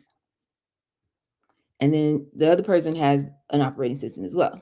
And if yours is compatible with mine, then the emotional experience that we have, the safety, the trust, the love, or the fights, or the whatever, is not random. It's a it's a it's a manifestation of how the systems are functioning and communicating with each other. So if you get a system, a set of components that can interact, and you get it functioning in a way where you get consistent results, where there's stability there, then you can predict the outcome of the system. So another example, your body is a system. If all the parts of your body are working like they're supposed to, you're aligned and you're functioning and you're moving and doing the thing. You actually can move through the world, not a lot of pain. Your energy is good. Your body can regulate itself. If something goes down, you get it, something goes on and maybe your knee or something, the healing begins and your body can, sustain and compensate for that until you get back full strength, whatever. Right. But if it's a sustained injury or it's like a catastrophic injury or something, you break your foot or something, you'll start limping. So now you putting pressure on the other hip, the other leg. It's more pressure. Now your back is hurting. Now you can't sleep. Now because you haven't slept that much, your brain is not functioning. Now you can't make great decisions. So 2 years later, that's affecting your whole life. I couldn't go to work. Now my bank account. Now I lost my car. Whatever. Like it's all connected. It's an ecosystem, right? So an economy, a city, like that's why what's happening in Iran is affecting us, right? So your relationships inside your business, like between you and your customers, or maybe you have a co-founder or whatever, these are systems. So when the system is functioning the way it's supposed to, you'll have naturally, good things will come out of that. You don't have to force it. You don't have to manufacture it. You don't have to hard sell anybody, hard closing, and all these closing tactics that the W's be trying to teach in these sales training conferences and stuff like that. And I'm not saying you can't learn something from that. I'm just saying you don't have to do all of it. Because trust naturally emerges in the relationship when the connection is true and honest and the delivery is consistent and is held in a controlled environment. So they love this brand, they trust you. There's a level of they're willing to be vulnerable with you, tell you stuff and trust you to help them with it. And there's loyalty, they refer people to you. That's how you get repeat business, long-term clients, they become ambassadors, they start telling everybody, about you, stuff like that. But you can't perform to get to those outcomes. You can't convince somebody to get to those outcomes. That's what happens naturally when you're making real connections with real humans doing this work, because you come with clarity and you come with confidence. Your confidence helps you be detached and present with them. And what that does for them is help them feel seen, heard, understood, cared for, valued, recognized. And they remove their defenses. So now you can get enough information about what they really need, and then you give them what they need. You're making a connection. You're acknowledging what they feel. It's anchored in their emotional state. You're resonating with them. You're earning their attention. They want to be there. And you genuinely want to help them. So then currency is a natural, outflow of that. So if you want all these outcomes and all this revenue, you do not need to get better at convincing people. You do not need to spend more time on your logo and color palette on Canva. Okay. We want to get better at building this architecture around relationships that make these outcomes inevitable. So I've just given you the science of why what I teach works. When I say go talk to humans first, step one is principles. These are the principles that I'm teaching you. Then you go to people. We start with people first, long before we get to the product and trying to find an investor and all this other stuff. You're encoding success in your business. It's impossible for you not to succeed when you do it this way. Okay. And then all the numbers and the revenue and the close rate and, oh, am I going to get in Forbes and all the stuff that people say they want? These are natural byproducts of the fact that these relationships exist. Okay. So the relationships are the electrons. We want to find that balance, create a very closed and consistent environment to nurture those relationships so they don't just remain transactional, they become transformational, and your business naturally flows out of that. A butterfly is going to come out of that cocoon if you leave it alone. It's coming out. So the relationship is the connection that you make with people when you talk to humans. And then the environment that you need to keep it in so that it doesn't bounce off and dissipate is the offer that you make that should be crystal clear. The way you deliver it, your 5-star pitch and the Afro method and all that stuff. Your community, the place where people can come and hang out with you before, during, and after purchase from you. Your onboarding, your first step, your free offer, like all these things. This is the controlled, structured, energetic field where that relationship can stay in balance, can find order. They feel they love it here. They're not leaving. They're not bouncing off. They want to bring other people in. And that field, that energy gets bigger, bigger, and bigger. And the transactions, those are the numbers that just naturally flow out of that. Because, of course, they want to buy something from you. Okay? So if you've ever felt like, oh, my God, why don't my clients stay? Or they bought something, but then they disappeared or whatever like that. We know that's not sustainable because that just puts you in a position where every month you're starting from zero. Every month you're trying to find a whole new set of people to go and get to buy something from you so you can make this rent this month or whatever. It's a lot of energy trying to replace people who met you that time, but then they bounced off and they left and you weren't able to deepen the relationship. Because remember that social capital compounds more than financial capital does. Social capital, all financial capital is social capital. So usually what we say is if somebody bounces off, we say, oh, well, I guess they weren't a good fit, or, oh, well, I guess they had something going on. Oh, I guess they weren't ready. Oh, the timing was off or whatever. Which could be true. But I don't really tell you what's going on structurally. And so instead of focusing on, I wonder what happened to this client. I've been calling and they won't call me back. They said they wanted to work with me and then I never heard from them again. Instead of focusing on that, what we need to focus on, because we're founders, because we're rising, because we're CEOs, we're going to do CEO summer camp again. Summer school again this summer.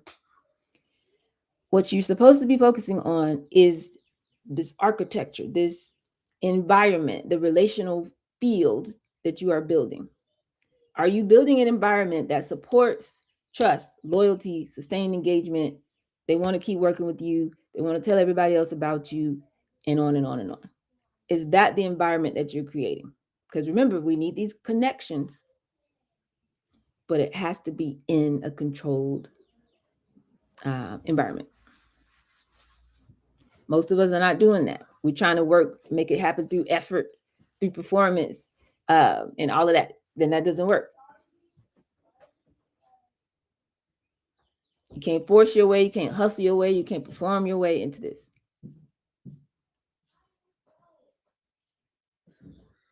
Okay, you couldn't keep, how people say you meet somebody's representative when you go on a first date or whatever. You cannot keep that up for 10 years, okay?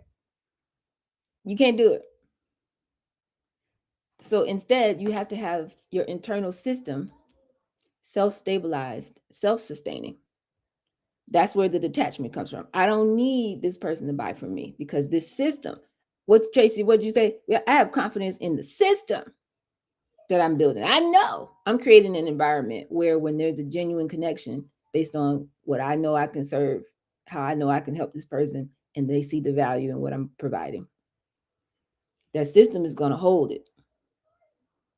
So it's inevitable that I'm going to get this outcome of, oh, they're going to buy this thing or whatever it is I need them to do. Okay. The forces between you and the other person, the connection, the energy should be organized well enough because you have a system around it that the relationship is going to maintain itself instead of you having to do all the pushing continuously. And that is the promise that I make to you. If you keep doing this work, keep showing up like this, and don't fall off. Oh, 100 days, whoo, that was fun. And then go back to doing whatever you were not doing before. No, keep creating this environment where those relationships can live and be sustained. Y'all know, see, I don't just be talking, just talk. You need this place where they can hang out with you before, during, and after a purchase. If you got an event coming up in June or in August, or on the other side of the world, there should be community around that now, not just here's my flyer. Don't you want to come to the event? Where's the community around it? Community meaning a moment, an experience, conversation, relationship building. Something that I had a moment and experience with you. I learned something from you, or you learned something from me. You asked me what I needed. We had a real conversation. We had a real experience together. We explored something together. We had fun together, like a real relationship. Not just, we're 3 months out from the event, guys. We're 2 months out from the event, guys. 1 more month to the event, guys. 30 days to, 20 days. Like, get your tickets now. Early bird ends tomorrow. Like, that's not building a relationship. So if you create a system where anybody that you meet who is interested can continue to build relationship with you, and they will stay in that environment. And then a transaction is a natural byproduct of that. If you create a system where they meet you, they're interested, but then it's like, okay, so just let me know when you're ready. Here's the payment link. And they kind of bounce off. That's because there's no system to maintain the relationship. Doesn't maintain the connection that you made. You know what I'm saying? So if your body's healthy, you don't have to think about it every second. If your car is working, you don't have to be concerned every time you get in there, you push the button, it's going to turn on, you're going to go head on where you got to go. Right? You don't have to be like, oh my God, is my heart going to beat right now? Like, we're not nervous. Is the sun going to rise and set? You see what I'm saying? It's a system. So it has enough internal coherence, that infrastructure is going to regulate itself. So your relationships and your business are the same way. If you create this system, this architecture, this infrastructure around the connections that you're learning how to build by talking to humans through content and through consistent, your cadence, whatever that is, communication with folks, and one-on-one conversations and one-to-many conversations. That's the system. Things are going to flow. Communication is going to remain honest and open and authentic, and connection is going to get stronger and stronger. Everybody has clear expectations. Everybody knows what's going on. There's a genuinely mutually beneficial value exchange happening. You don't have to constantly maintain and manage those relationships. There's stability there. That's the kind of friend, you know what I'm saying? They might leave the country for 6 months and come back and y'all pick up like nothing happened, because there's a stability there. There's no friction there. The underlying structure is sound. This is what I want for us in business, okay? We don't want clients, I met you one time and they bounce off, or they said they were going to buy, then they ghost. We want the kind where these relationships get deeper over time. I've been with her for years. We've never used anybody else. We working with her. Everybody I meet, I tell them about her, all that kind of stuff. They come back. The next offer, I want that too, whatever it is, because the first one delivered. The relationship feels safe, so they can invest again. They can tell somebody else. They can leverage, lend you their social capital, because they know that their experience with you has been great. That's a system that's self-sustaining. Okay? So what's your system doing? Is it creating friction, distance, silence, churn, people ghosting? Or is it making people feel like they want to feel? All the things I say should now make sense to you. I was excited to do this today because I was like, oh, it's all going to come together for somebody. It's going to come together. Now, again, because we don't think about relationships as systems, we're very emotional creatures. So if we switch this lens and start thinking about business as a system that we maintain, and then we're just inviting people, building connection, starting a relationship and inviting them into this controlled environment, the system, our success becomes inevitable. We can do it. We can absolutely do it. So the 3 parts of the system, you want to make sure you're maintaining and keeping where they need to be. That connection between you and your client. We've been talking about it this whole 100-day challenge. What are you even saying? When they ask you what you do, their eyes glaze over because they have no idea what you just said. And you're just going on, on, on, on, on, on, on. Stop it. So we fixed that. We got the 5-star pitch. We got the elevated 5-star pitch. We got the 3-sentence we went over. Before they work with me, the transition, and after they work with me, they get this. So if that's you, I'm talking to you. You know, all these things that we worked on. We got the 1-sentence offer statement. I help this kind of person get this outcome so they can do this instead of doing that. Right? In a way that's very tangible and practical. We did all that. So when we talk to somebody, we usually get a positive response, a connection. When you do that first connection with them, you just met them or whatever. Now the question for them is this. Is this relationship going to be, is this relationship going to be sustainable enough and predictable enough for me to feel safe staying in? Did my experience working with this person, being around this person, match the promise of what it's supposed to be? Do they have communication that's consistent, or I don't hear from them unless they ask me for some money? Do they, deliver what they need to deliver like I matter, or are they just in hustle mode? Like they can feel it, just like you said, Tracy, they can feel it. So all of these checkpoints, even though they don't articulate it, it's going to affect your connection. So the more consistent you are, the more on point you are, the more scheduled you are, the more you got your elephant diet, whatever these things are, where you're like, I said I was going to do this and I'm doing it. It's affecting your relationships that you're bringing into the system. And over time, if you get enough of those consistent interactions, not just human interactions, consistent human interactions, you're going to be able to nurture relationships that build a structure and stability that's self-sustaining over time. Okay, so I meet them, but then your onboarding experience, which starts at the free thing,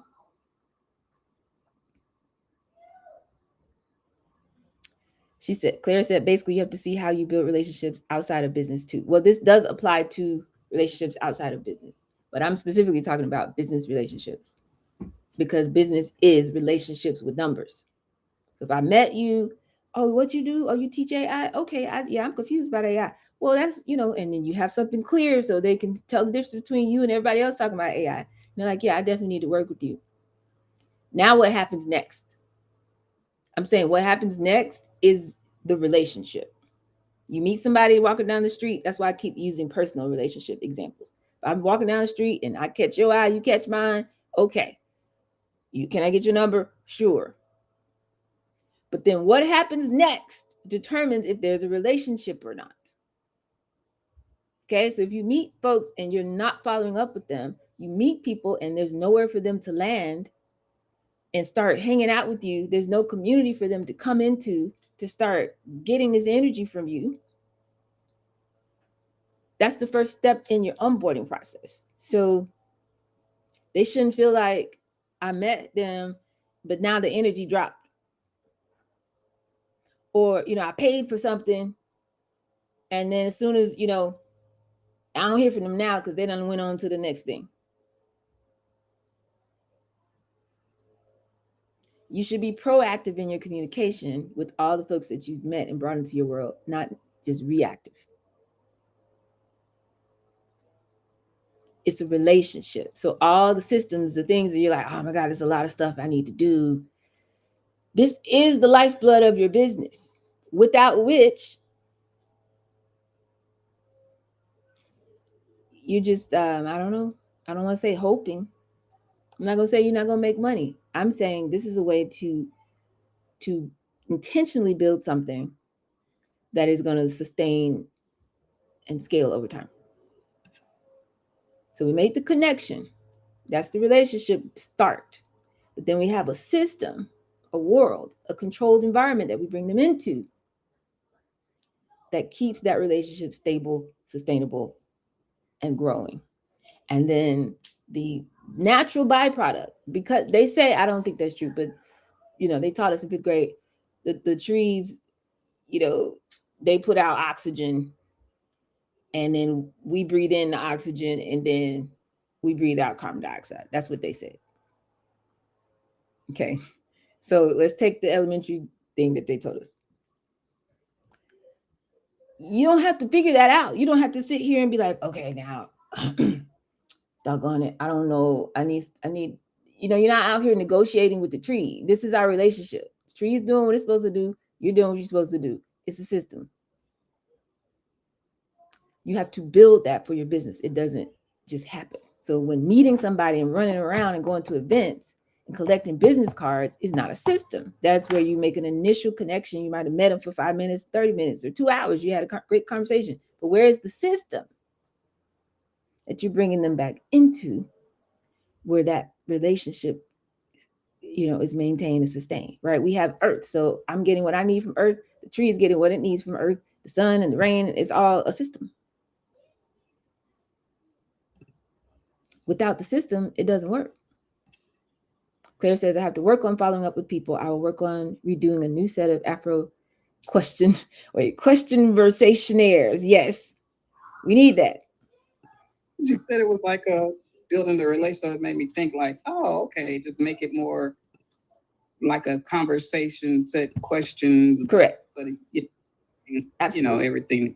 And that's the big 5 that we do every day. We practice our 5-star pitch. We pick our Afro. That is a conversation. Very natural. And 6 questions to get you in there, no matter who you're talking to. You prime your ears for that problem language, and you say, oh, I just overheard you. You know what I'm saying? It should be very easy for you guys to start these conversations that lead to connection. Because by the time they finish talking to you, and then you share your framework and all of this clarity and the language that we put together over this 100-day challenge. Oh, wait, I didn't do it. Dusty, you came in. Hold on. You made it to 100 days. All this clarity, we give them our framework. They're going to be like, yes, that's the moment of connection. They start reflecting back to you. That's exactly what I need. This is what I'm talking about. I needed to get with you. Okay, great. Then we got to bring it on in. Sounds like it's an opportunity to work together. Sounds great. And then a next step. The next step is this. This is what I offer. This is what I do. This is my price. The next step is this. And stop talking. If they say, yep, I want that, I'm ready, great. If they're not ready to purchase something or need more information, this is the system that I'm talking about. We got to bring them in somewhere where they're getting that same energy so the relationship can keep building. And the system will naturally produce money. Just like the system naturally produces, I need oxygen, you need carbon dioxide, and we do the thing.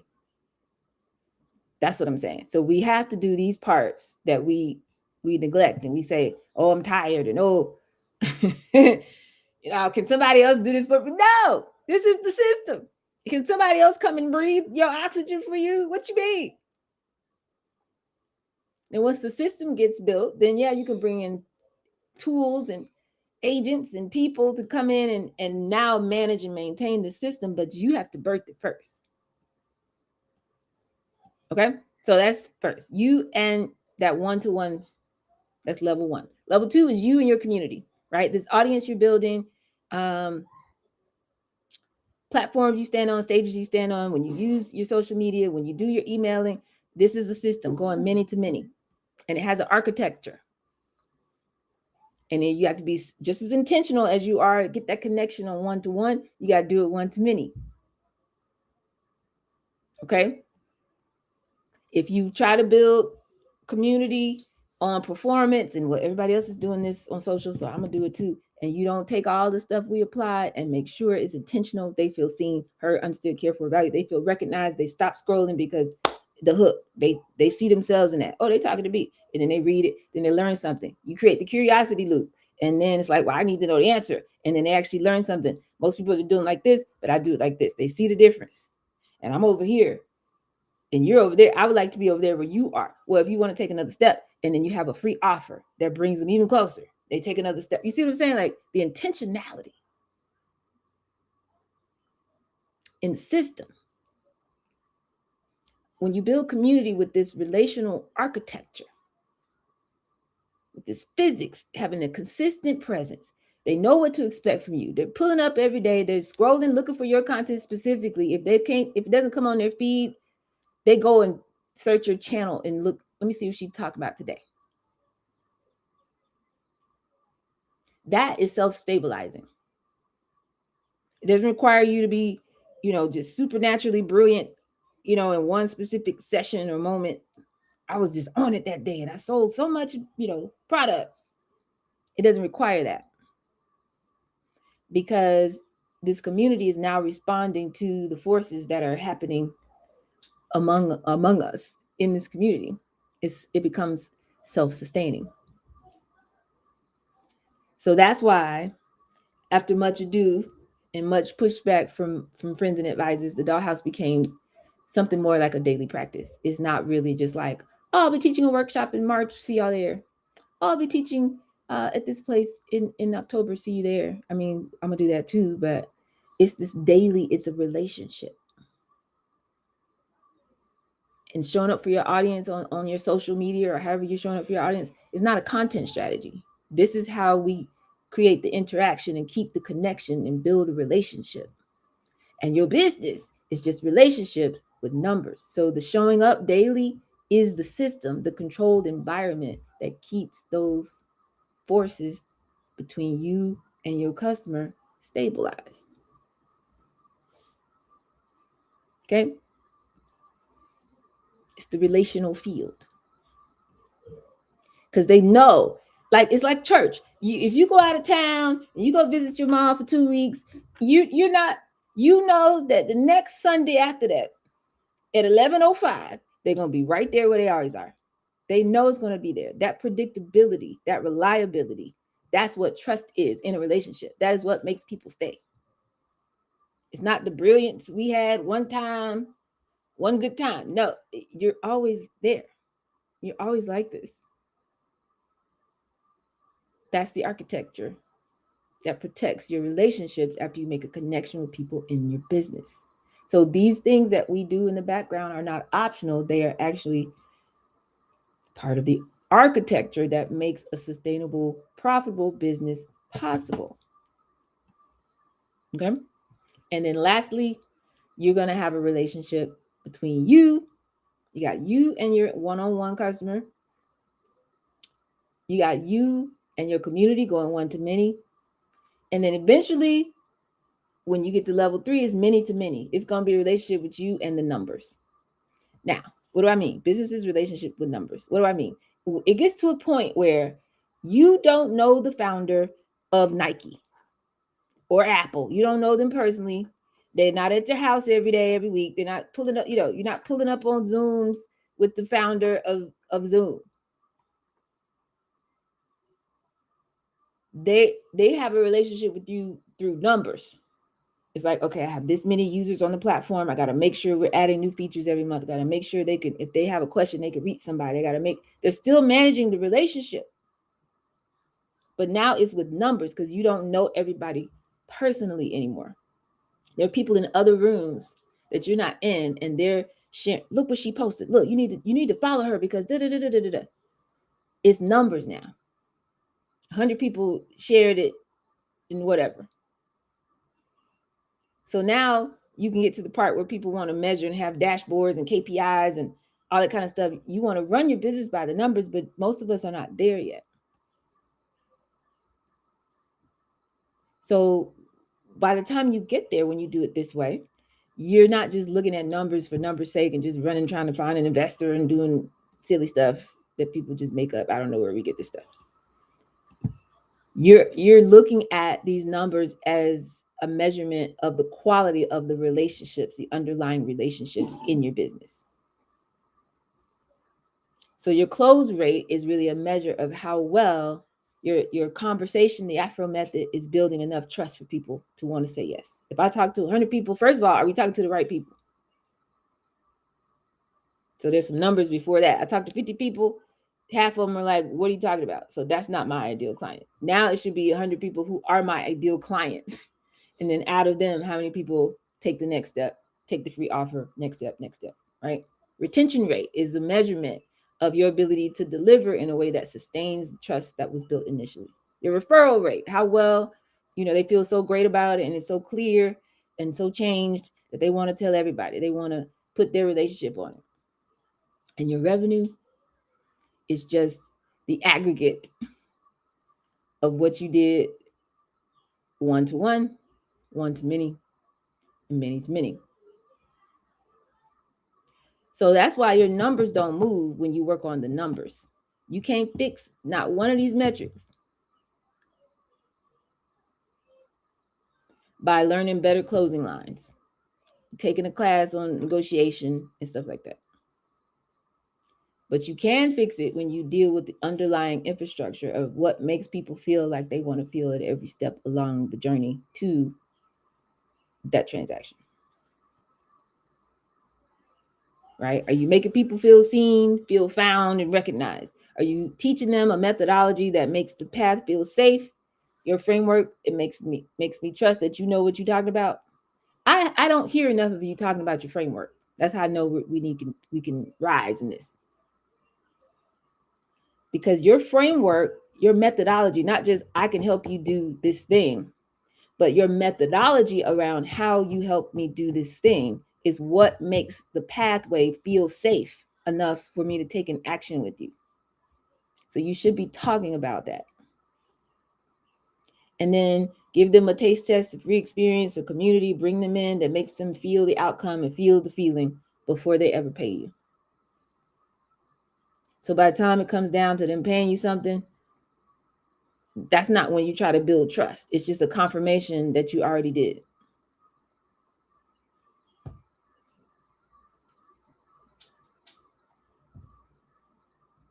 So what are y'all willing to do in terms of building relationships, building systems to sustain those relationships? When you get to the point, not of attachment, not like I need this sale, I need this to happen, because that's a focus is on you when you do that. When you get to the point of detachment, because you have clarity and you have confidence and you can be present in the moment and you know you have a gift that you can really help people and you're clear on what that is. Now, I can do anything, ask me anything. You can't sell that. You got to get zoomed crystal clear. And then you're able to show up. I don't need the sale, but I know I can help people. Why don't I need the sale? Because I'm confident in the system that I'm building. Anytime I meet somebody that's connected on what I'm talking about, that's money. So I'm looking for my social capital right now. I'm not tripping. Every time you show up like that, they feel like they want to feel, and they'll drop their guard and lean in with you and make a connection. Now, you got the phone number, hypothetically. That's metaphorically. Now what? This is where the relationship begins. So you have to have this world where they can hang out and feel, and, oh, this is cool. Oh, yeah. Oh, man. Oh, I didn't know he was in your community too. Oh, there's a lot of people. I'm not the only one. Okay. Well, I didn't even know that. I just learned something. You know what? I need to change my calendar. I need to be here with you. When is this happening? Is this every Friday? Okay, hold on. Let me change some things around because I need to. Okay. And then, oh, there's a workbook too. Well, how come what they talking about that? I need to get the workbook so I can know. Okay, well, let me, I just got here now. But I'm in the community and I'm building a relationship and, and I'm finding my way. And it's building. The system is doing the building though.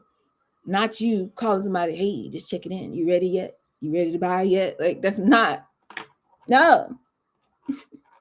So you can do this. We could build a system that intentionally is encoded to build this level of trust at every stage with every client, every interaction, one-to-one or in a community or on a stage, every piece of content you publish, all of it. So ask yourself, audit everything you do. Is it positioned and structured in a way that's going to produce trust, that's going to enhance or further develop this relationship? Or am I putting out something that's just asking for a transaction?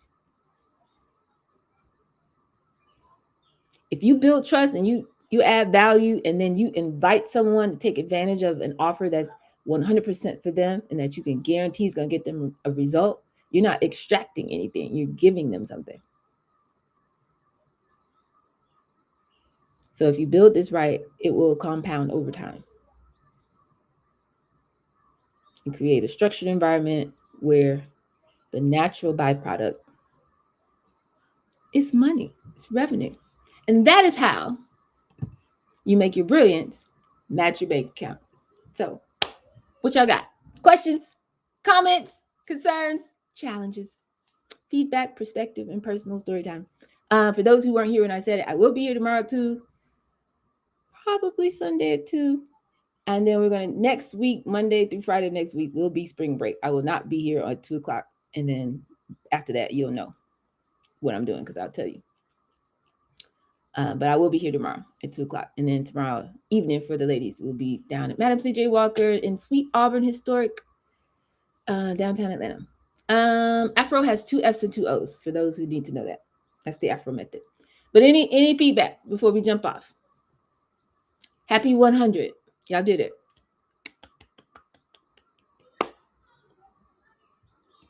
I can't play music because I'm streaming. I get a copyright strike or whatever. I could play my music. Let me see. But anybody got any commentary before we go?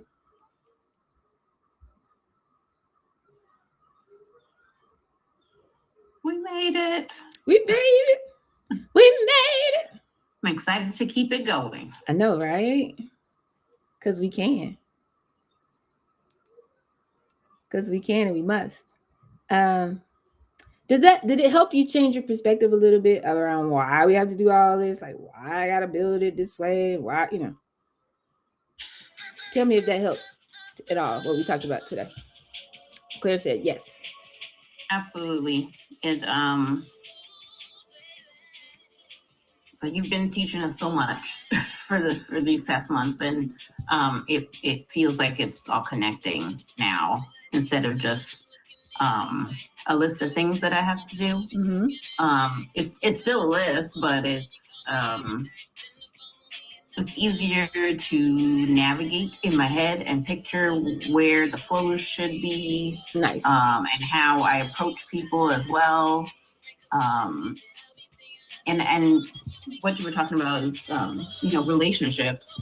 I approach people the same in business and in real life. So I feel like there's not really a disconnect. That's good. Yeah. I think it's you, right? Yeah. Right. That's good. So I feel like, thankfully, I've gotten that back, because when we did first start, I was a little out of practice, and I felt like I was like, it's different when you're working remote and you're not talking to people regularly. You lose it, as I've come to find out.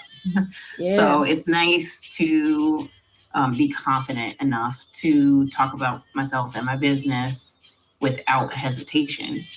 So that's really nice, because I'm finding that more people are responding to me than I thought. And it's just eye-opening, because it's like, oh, there are all these people out here that are they like my pitch, and they're saying, okay, let's stay connected, and all, like a connect that I made through volunteering this week. I gave her the event link for tomorrow.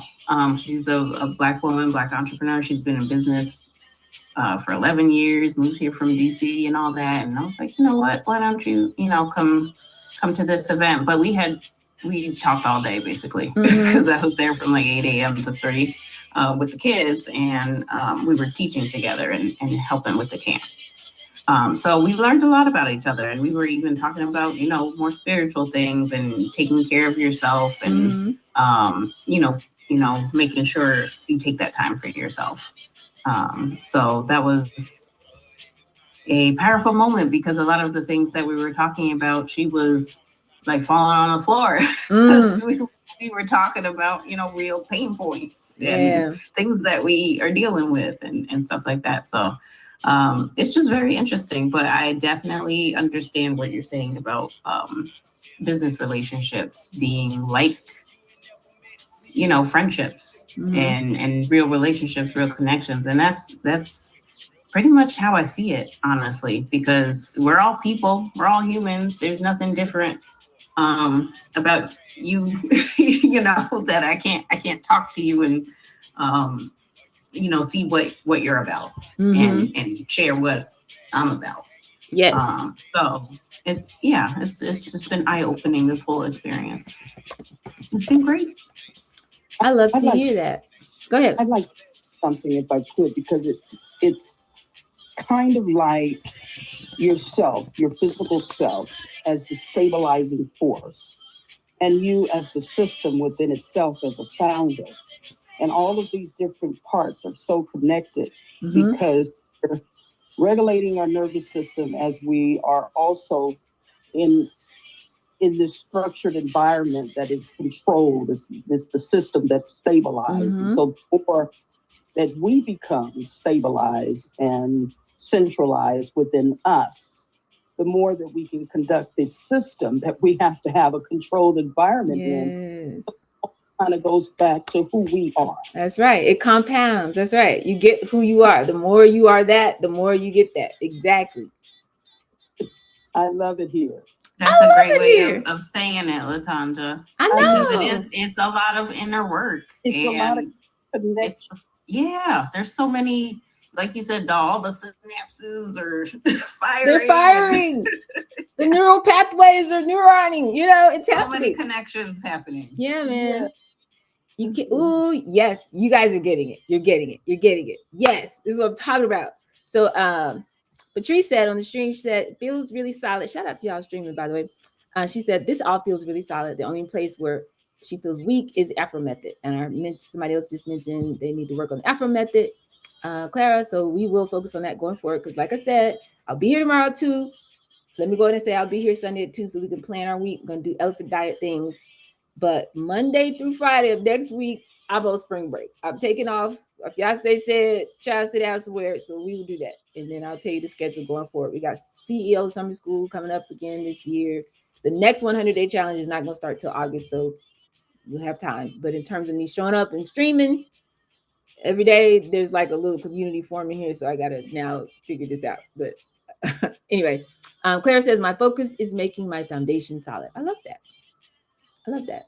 That's right. And the more you do it, it's a compounding system. So the more you do these things, the more you'll be able to do these things, which is basically what you just said.